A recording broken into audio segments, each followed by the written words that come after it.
ਕੀ ਹਾਲ ਚਾਲ ਹੈ ਜਨਾਬ। ਤੁਸੀਂ ਵੇਖਦੇ ਪਿਓ ਆਪਣਾ ਦੇਸ਼ ਪੰਜਾਬ ਟੀਵੀ ਤੇ ਮੈਂ ਤੁਹਾਡਾ ਮੇਜ਼ਬਾਨ ਮੁਹੰਮਦ ਰਦੀਮ ਖਰਲ। ਸਭ ਤੋਂ ਪਹਿਲੇ ਆਪਣੇ ਚੈਨਲ ਨੂੰ ਕਰਨਾ ਸਬਸਕ੍ਰਾइब ਤੇ ਬੈਲ ਆਈਕਨ ਤੇ ਕਲਿੱਕ ਕਰਨਾ ਹੈ। अच्छी और बेहतरीन वीडियो ਤੁਹਾਨੂੰ ਹਮੇਸ਼ਾ ਮਿਲੇ और ਤੁਸੀਂ ਵੇਖੋ ਸਭ ਤੋਂ ਪਹਿਲੇ। जनाब कल भाई आलम की मझ की वीडियो चढ़ाई सी गब्बन सी रात खोपी कट्ठी दी है माशाल्लाह। खूबसूरत जानवर जो जी अल्लाह के सपुर्द करना कराची जा रहा जी। अल्लाह तला के रसूल के सपुर्द कर लगे हैं। आलम भाई ने पुछना थाना चड्डे के वाधा घाटा हर चीज़ जी एवरीथिंग इज ओके।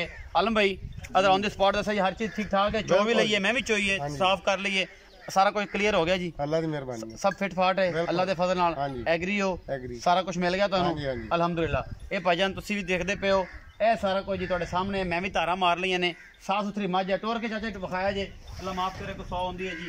इमकीम असी खैर सलामती जो जानवर जी इतों साफ सुथरा भेजते पे हैं जी। बाकी लैने देने मुकद्दर ने जी। यह मझ जाती पई है जी कराची रात हुई है और जनाब असीं कराची भेजन लगे हैं। यह ट्रक लगा खड़ा जी। ये ट्रक के विच ये जनाब असीं लगे हैं भेजन अल्लाह ते अल्लाह दे रसूल दे सपुर्द लगे हैं। बाकी लैने देने मुकद्दर होंदे ने जी। अपना देश पीछे कट्टी दी है जी, बहुत खूबसूरत कट्टी है जी। ये जी पाकिस्तान का एक नीली का ब्रांड जो है कराची जा रहा है जी। इंशाल्लाह नीली के ब्रांड जो है हमेशा अपना देश पंजाब टीवी की पूरी पूरी जीनत बनते हैं। और यह जी खूबसूरत शहजादी नीली की यह छोटी जी ये भी जनाब जा रही है जी माँ के मगर अल्लाह के रसूल के सपोर्ट करन लगे हैं जी।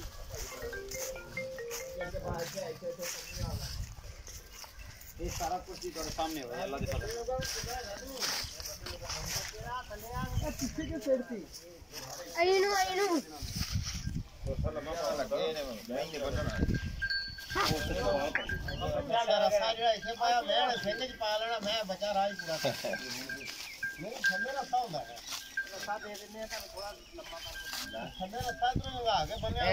लोड़ होंदी पई है अल्लाह तआला दे रसूल दा सपुर्द जी पोती करन लगी मैं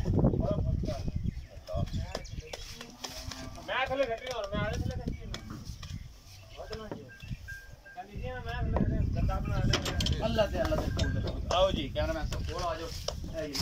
पाकिस्तान के जानवर होंदे ने जेड़ा काम करते हैं जी। बाकी यह जनाब पूरी तसल्ली करके पूरी पराली शराली पा के तरीके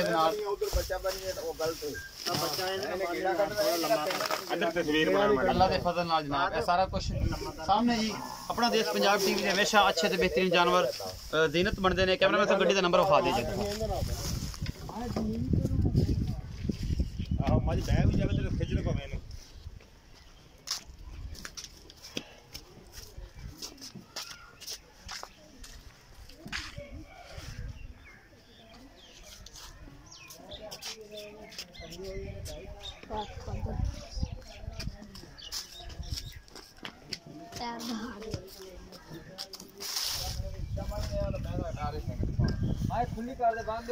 आलम भाई रस्सा खड़ा थोड़ा रस्सा पा के